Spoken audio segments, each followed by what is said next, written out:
Hey guys, in this video I'm going to show you how to edit your image inside of Grok. If you find this video helpful, please consider to like this video and subscribe to my channel. In saying that, let's just jump straight into the video. Okay, so what we first need to do is open up a web browser and head on over to grok.com and sign into your account or sign up. It's completely free to use. So from here, I want to go ahead and click onto chat, and then where the file icon is, I'm going to go ahead and upload that file, that image that I like to be edited. So I've got this soothing nature background image, so I'm going to upload that. Then from here, what do you want to know, or what do you want to do to it?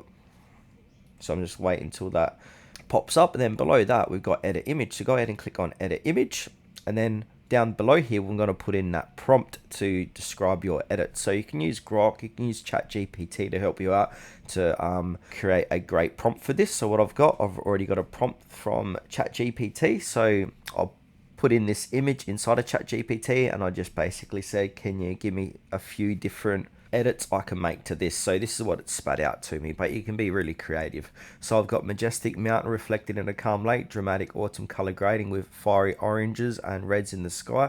That's how I want this to be edited. Deep forest green. So I basically want this image to pop for social media.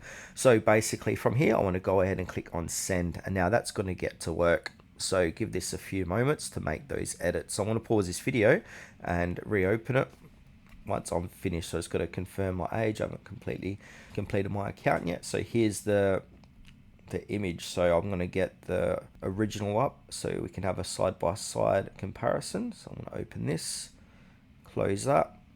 So if I bring this up, you can see how it's made it pop out more, made the trees a bit greener. So yeah, I quite like that, and you can really have a play around of what type of edits. This is just for a nature photography, but you can do it with people, animals, etc. Then once you like it, you can go ahead and save it to your computer or share it with your friends, family, socials.